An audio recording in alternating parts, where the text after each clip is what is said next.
আসসালামু আলাইকুম। প্রিয় বন্ধুগণ, প্রিয় মুসলিমগণ, আপনাদেরকে একটি কথা উদ্দেশ্য করে বলতে চাই, আপনারা ইসরায়েলের পণ্য কিনবেন না।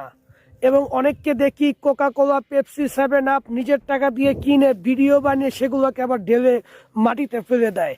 এতে কার উপকার? এতে ইসরায়েলের উপকার।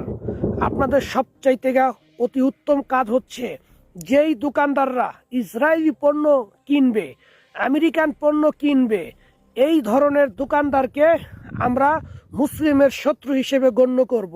এবং এদের এই অপরাধের কারণে তাদেরকে আমরা তো মুসলমান, আমরা ইসরায়েলের সেনাবাহিনীর সাথে যুদ্ধ করার জন্য প্রস্তুত, কিন্তু আমাদের হয়তোবা অনেক অর্থ নেই, বা আমাদের হয়তোবা মানসিক চাপ বা রাষ্ট্রীয় চাপের কারণে আমরা যেতে পারছি না।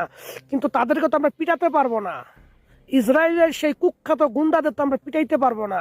অতএব যেই দোকানদাররা ইসরায়েলের পণ্য বিক্রি করবে, তাদেরকে ইসরায়েলের সৈন্য মনে করে তাদেরকে পিটাবো। বাস, দেখবেন সব ইসরায়েলি পণ্য নির্মূল হবে। আমার কথাটা বিশ্বাস না হলে একবার আপনারা সংঘবদ্ধ দল মিলে একটি পেপার তৈরি করেন এবং যেই দোকানদার বিক্রি করবে তাকে প্রথমে সতর্কতা বানিয়ে দিন। সতর্কতা করে তারপর বলবেন, আমরা আপনাকে সতর্ক করেছি প্রথমবার, দ্বিতীয়বার কোনো সতর্ক করব না। যদি আপনি ইসরায়েলের পণ্য বিক্রি করেন, তাহলে আপনি মুসলমানদের শত্রু হিসেবে গণ্য হবেন।